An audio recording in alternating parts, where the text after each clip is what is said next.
Hello friends, welcome to back my YouTube channel हमारा job top one. दोस्तों, आज की इस वीडियो में हम लोग 15वीं से 16वीं सदी के धार्मिक आंदोलन का पार्ट 1 करेंगे, जो आपकी किसी भी कम्पिटिटिव एग्ज़ाम के लिए इम्पॉर्टेंट है। चाहे आप रेलवे की तैयारी करते हो, बीपीएससी की तैयारी करते हो, यूपीएससी की तैयारी करते हो, एसएससी या और भी कोई गवर्नमेंट एग्ज़ाम की तैयारी करते हो, यहाँ से पक्का एग्ज़ाम में प्रश्न पूछ ही लेता है।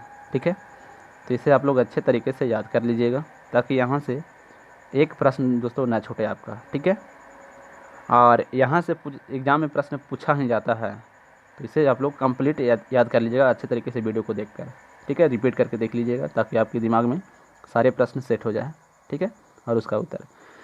तो दोस्तों, हम लोग टोटल इस वीडियो में 50 से भी ज़्यादा प्रश्न करेंगे, जो आपके किसी भी कम्पिटिटिव एग्ज़ाम के लिए इम्पॉर्टेंट हैं। और यहाँ से सारे प्रश्न दोस्तों एग्ज़ाम में पूछा हुआ है और आगे भी पूछता रहता है यहाँ से। ठीक है, तो चलिए। और हाँ दोस्तों, पहले आप लोग खुद से प्रयास करिएगा प्रश्न का उत्तर देने के लिए। इससे क्या होगा ना कि आपके दिमाग में अगर आप प्रश्न पढ़ते हैं तो प्रश्न भी सेट होगा आपके दिमाग में, और उसका उत्तर भी सेट होता है। ठीक है, और अगर आप गलत जवाब देते हैं और उसको दोबारा आपको सही उत्तर पता चलता है उस प्रश्न का, तो बिल्कुल आपके दिमाग में प्रश्न और उत्तर सेट हो जाएगा। ठीक है, तो इससे पहले आप लोग खुद से प्रयास करिएगा। तो चलिए, आज का हम लोग पहला प्रश्न को करते हैं। पहला प्रश्न में है, सूची 1 को सूची 2 के साथ सुमेलित कीजिए। ठीक है, तो सूची 1 में आचार्य का नाम है और सूची 2 में मत विचारधारावाद का नाम है। तो देखिए, ये जो रामानुजा आचार्य जो है ना, ये विशिष्टा द्वैत का सिद्धांत दिए थे, यानी कि विचारधारा दिए थे। ठीक है, और निम्बार्क आचार्य जो हैं, ये दिए थे द्वैताद्वैत या भेदा भेद का विचारधारा। ठीक है, और मध्व आचार्य जो हैं, ये दिए थे द्वैत का विचारधारा। और जो डी में है विष्णु स्वामी, ये दिए थे शुद्धाद्वैत का विचारधारा। ठीक है, तो यहाँ से दोस्तों आपको 4 प्रश्न कंप्लीट होता है, तो इसे आप लोग अच्छे तरीके से याद कर लीजिएगा। ठीक है, यहाँ से एक प्रश्न पूछ ही लेता है एग्ज़ाम में। तो इसका जो राइट आंसर होगा ना, ऑप्शन ए वाला होगा। ए का 1, बी का 2, सी का 3 और डी का 4 होगा। ठीक है, तो चलिए अगला प्रश्न करते हैं। आप लोग वीडियो को पॉज कर लीजिएगा और पहले प्रश्न को पढ़कर उत्तर सेलेक्ट कर लीजिएगा। ठीक है, नेक्स्ट प्रश्न है 2, भक्ति आंदोलन के प्रारंभिक प्रतिपादक थे। तो 2 का राइट आंसर होगा ऑप्शन ए, रामानुज आचार्य थे। ठीक है, अगला प्रश्न है 3 में है, पंजाब में भक्ति आंदोलन के अग्रदूत थे। तो 3 का राइट आंसर होगा ऑप्शन ए, नानक थे। अगला प्रश्न करेंगे 4 में है, भक्ति आंदोलन को दक्षिण भारत से लाकर उत्तर भारत तक प्रचारित करने का श्रेय किसे दिया जाता है। तो यह दिया जाता है रामानंद को। ठीक है, ये इंपॉर्टेंट प्रश्न है, पूछ लेता है एग्जाम में बार बार। अगला प्रश्न है 5, महाराष्ट्र में भक्ति संप्रदाय निम्नलिखित में से किसकी शिक्षाओं द्वारा फैला था। तो 5 का राइट आंसर होगा ऑप्शन बी, संत ज्ञानेश्वर के द्वारा। और देखिए, ये प्रश्न पूछा गया SSC 2002 में। अगला प्रश्न है 6 में है, कबीर के गुरु कौन थे। तो 6 का राइट आंसर होगा ऑप्शन बी, ये रामानंद थे। ठीक है, और देखिए कितने बार एग्जाम में पूछा गया, SSC 1999, RRB 2005, UP PCS 2004 में। ठीक है, सारे एग्जाम में पूछे हुए प्रश्न हैं। अगला प्रश्न है, संत कबीर का जन्म कहाँ हुआ था।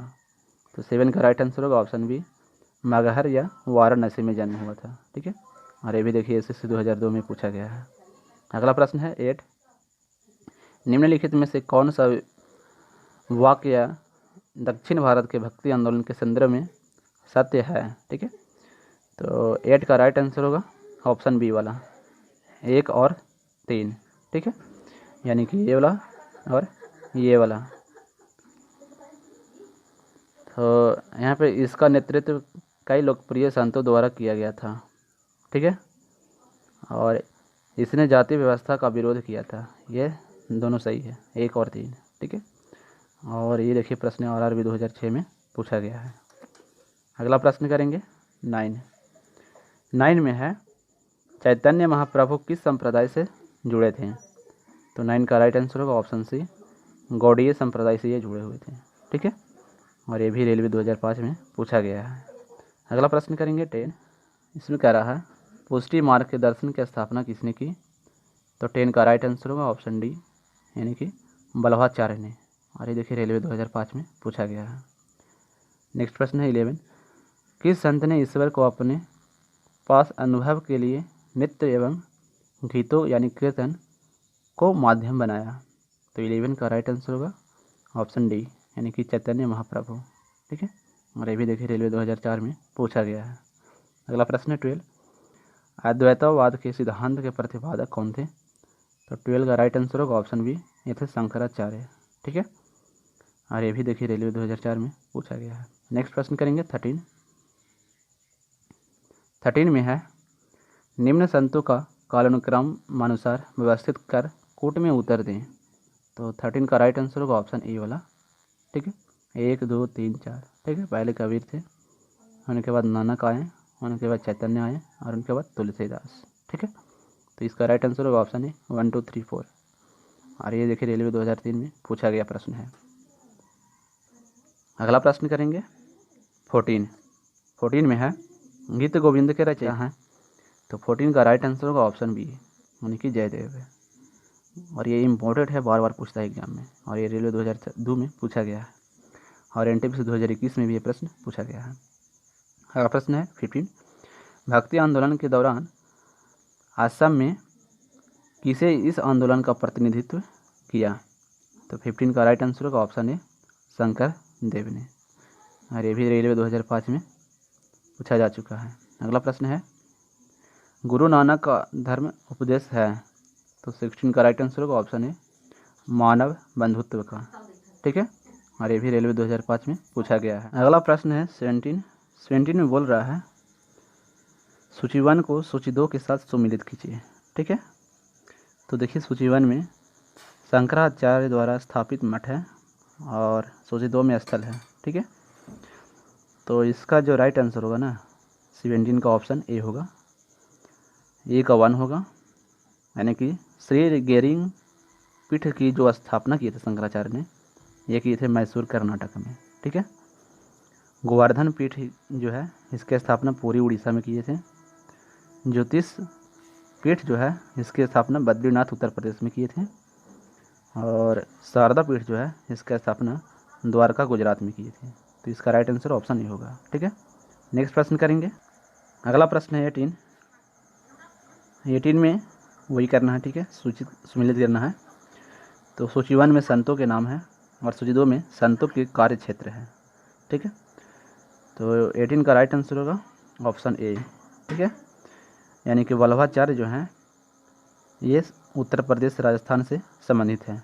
ठीक है, यहाँ कार्य क्षेत्र है उनका।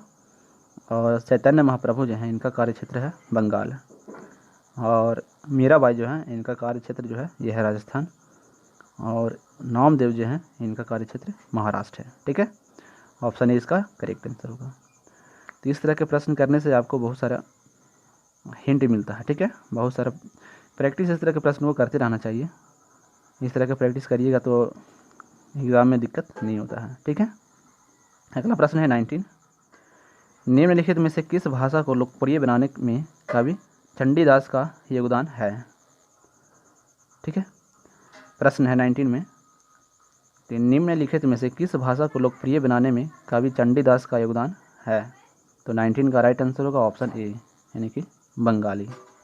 अगला प्रश्न है 20 में है, सूची 1 को सूची 2 के साथ सुमिलित कीजिए, और सूचियों के नीचे दिए गए कूट का प्रयोग करते हुए सही उत्तर का चयन कीजिए या चुनिए। ठीक है, तो यहाँ पे देखिए सूची 1 में संत कवि हैं, और सूची 2 में उनकी रचनाओं की भाषा है। तो इसका जो राइट आंसर होगा 20 का ऑप्शन ए होगा। ठीक है, यानी कि 2 का ए होगा। मीराबाई का जो रचना है ये हिंदी है। ठीक है, हिंदी में रचना किए थे। और बी का 3 होगा।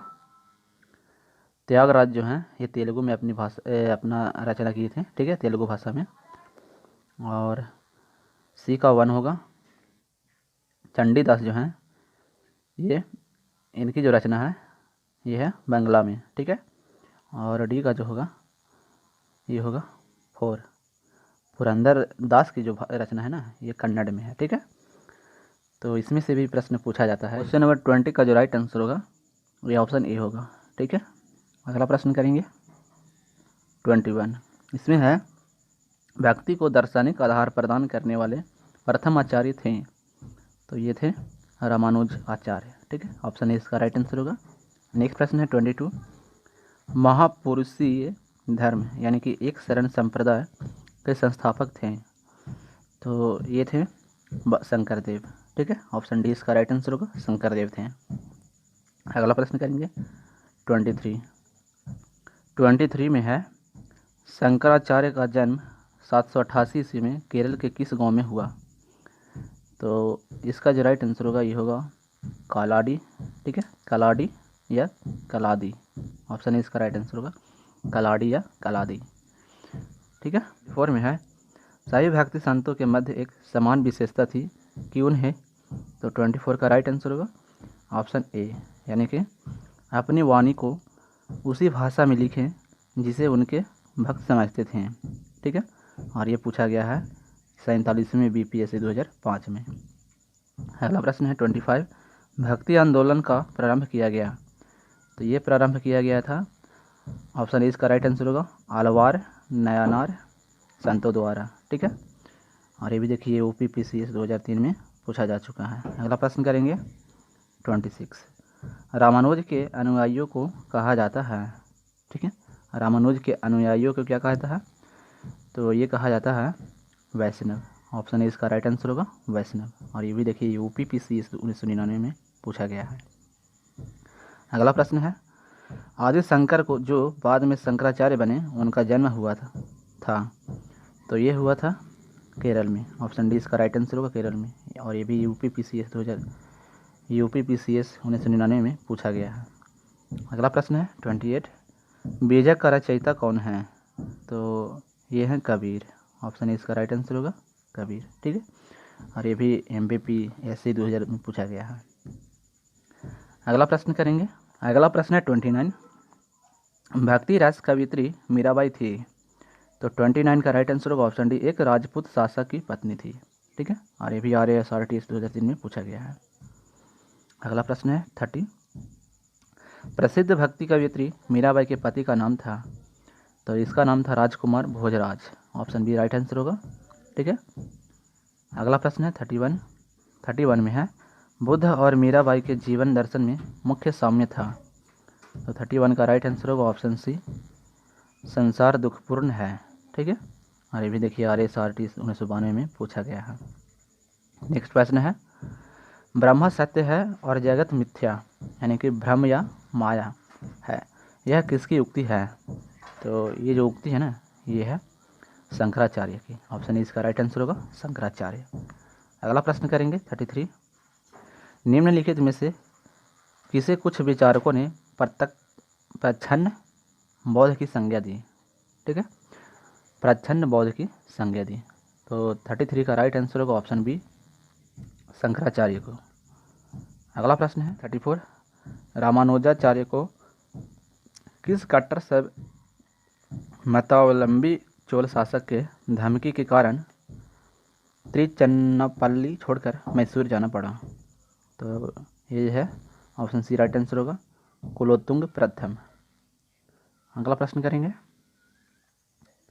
रामानुजाचार्य को होयसल वंश के जैन धर्मावलंबी शासक विटिंग को वैष्णव धर्मावलंबी बनाने में सफलता मिली। विटिंग ने अपना नाम बदलकर क्या रखा, तो अपना नाम बदलकर जो रखा था ये रखा था ऑप्शन ए राइट आंसर होगा विष्णुवर्धन। ठीक है, नेक्स्ट प्रश्न करेंगे किसने भक्ति के क्षेत्र में शूद्रों और भगवत दर्शन व मोक्ष का अधिकार देकर उन्हें इस्लाम धर्म स्वीकार करने से रोका, तो ये रोके थे रामानुजाचार्य ने। ऑप्शन ए राइट आंसर होगा रामानुजाचार्य। अगला प्रश्न है दक्षिण भारत का वह संत कौन था जिसने अपना अधिकांश जीवन उत्तर भारत में वृंदावन में बिताया, तो ये बिताए थे निम्बार्क आचार्य ने। ऑप्शन बी राइट आंसर होगा निम्बार्क आचार्य। अगला प्रश्न है महाराष्ट्र में विठोबा या विट्ठल यानी विष्णु का एक नाम आंदोलन का केंद्र था, तो इसका राइट आंसर होगा ऑप्शन ए पंढरपुर था। ठीक है, नेक्स्ट प्रश्न करेंगे 39 किसने भगवत गीता पर भावार्थ दीपिका नाम से एक बृहद टीका मराठी में लिखे, जिसे सामान्यतः ज्ञानेश्वरी के नाम से जाना जाता है। तो इसका राइट आंसर होगा 39 का ऑप्शन ए, ठीक है, यानी कि ज्ञानदेव। अगला प्रश्न करेंगे 40 में है, यदि संस्कृत दिव्य भाषा है तो क्या मेरी मातृभाषा यानी मराठी देशीय भाषा है? यह है, ठीक है, यह उक्ति किसकी है ये पूछ रहा है। तो 40 का राइट आंसर होगा ऑप्शन बी, यानी कि एकनाथ की, ठीक है। नेक्स्ट प्रश्न है 41 में है, भक्त तुकाराम कौन से मुगल सम्राट के समकालीन थे? तो 41 का राइट आंसर होगा ऑप्शन सी, जहांगीर के, ठीक है। और ये देखिए यूपीएससी 2006 में पूछा गया है। अगला प्रश्न है, निम्नलिखित में से कौन सा एक सही कालानुक्रम है? तो 42 का राइट आंसर होगा ऑप्शन ए वाला, शंकराचार्य थे पहले, उसके बाद रामानुज आए, उसके बाद चैतन्य। ऑप्शन ए इसका राइट आंसर होगा। और ये देखिए यूपीएससी 2004 और जेपीएससी 2010 में पूछा गया है। अगला प्रश्न करेंगे, निम्नलिखित में किस भक्ति संत ने अपने संदेश के प्रचार के लिए सबसे पहले हिंदी का प्रयोग किया? तो 43 का राइट आंसर होगा ऑप्शन सी, यानी कि रामानंद ने। और देखिए यूपीएससी 2002 में पूछा गया है। नेक्स्ट प्रश्न है, सूची 1 को सूची 2 से सुमिलित कीजिए और सूचियों के नीचे दिए गए कूट का प्रयोग करते हुए सही उत्तर चुनिए। तो 44 का जो राइट आंसर होगा ये होगा ऑप्शन बी वाला, ठीक है। ऑप्शन बी इसका राइट आंसर होगा, यानी कि ए का 3 होगा, ठीक है, ए का 3, बी का 2 होगा, और सी का 4 होगा, और डी का 1, ठीक है। तो इसका राइट आंसर ऑप्शन बी होगा। तो ऑप्शन 20 का राइट आंसर होगा, ठीक है। यानी कि नामदेव जो थे ना, ये संत थे, तो इनका जो पेशा था ये था दर्जी का, ठीक है। और कबीर का जो पेशा था ये था जुलाहा का, और रैदास या रविदास का जो पेशा था ये था मोची का, और सेना का जो पेशा था ये था नाई का, ठीक है। तो ऑप्शन 20 का राइट आंसर होगा, ठीक है। अगला प्रश्न करेंगे, और ये प्रश्न पूछा गया यूपीएससी 2001 में। नेक्स्ट प्रश्न करेंगे 45 में है, शिवाजी के आध्यात्मिक गुरु कौन थे? 45 का राइट आंसर होगा ऑप्शन ए, रामदास थे। अगला प्रश्न है 46, दास बोध के रचयिता थे? 46 का राइट आंसर होगा ऑप्शन सी, ये रामदास थे। नेक्स्ट प्रश्न 47, जाति पाति पूछे नहीं कोई, हरि का भजय सो हरि का होई। ये पंक्तियाँ किसकी है? ठीक है, तो 47 का राइट आंसर होगा ऑप्शन ए, ये रामानंद की है। नेक्स्ट प्रश्न करेंगे 48, गुरु नानक का जन्म 1469 ईस्वी में कहाँ हुआ था? तो 48 का राइट आंसर होगा ऑप्शन ए, तलवंडी या ननकाना में, ठीक है, ननकाना में। अगला प्रश्न करेंगे 49 में है, सिख धर्म का संस्थापक किसे माना जाता है? 49 का राइट आंसर होगा ऑप्शन ए, यानी कि गुरु नानक को। अगला प्रश्न है, बंगाल और उड़ीसा में वैष्णववाद को लोकप्रिय बनाने का श्रेय किसे है? तो 50 का राइट आंसर होगा ऑप्शन ए, यानी कि चैतन्य को है, ठीक है। अगला प्रश्न करेंगे 51, चैतन्य महाप्रभु का जन्म स्थल है? 51 का जो राइट आंसर होगा ये ऑप्शन ये होगा, नदिया या नवद्वीप, ठीक है। उड़ीसा नरेश प्रताप रुद्र किस वैष्णव संत का शिष्य था? तो ये जो थे ना, ये थे चैतन्य के, ठीक है, ऑप्शन ए राइट आंसर होगा। अगला प्रश्न करेंगे 53, निम्नलिखित में से किसे गौरांग प्रभु भी कहा जाता है?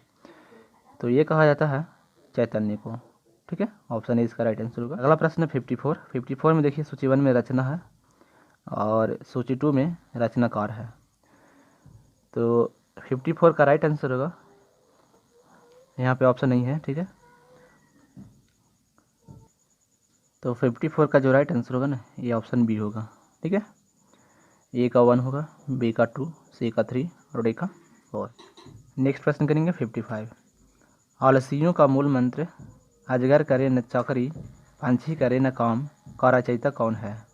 तो 55 का राइट आंसर होगा ऑप्शन बी, यानी कि मूलक दास का है ये। ठीक है, अगला प्रश्न है 56। महात्मा गांधी के लोकप्रिय भजन वैष्णव जन तो तेने कहिए जो पीर पर आई जाने रे कह रचयिता हैं। तो 56 का राइट आंसर होगा ऑप्शन ए, नरसिंह मेहता है। ठीक है, 56 का ऑप्शन ए राइट आंसर होगा।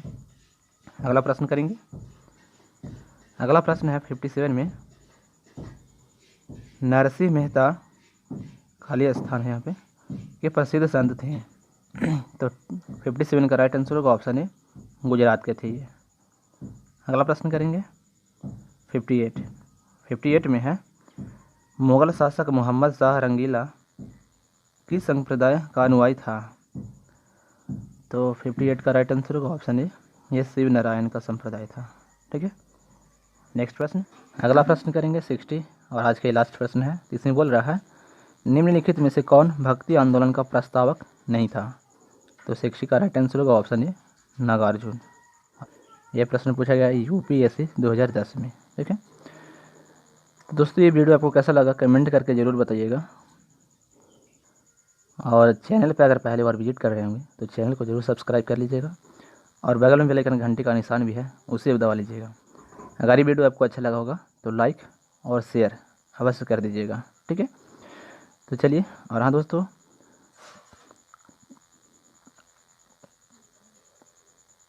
तो चलिए मिलते हैं फिर अगले वीडियो में।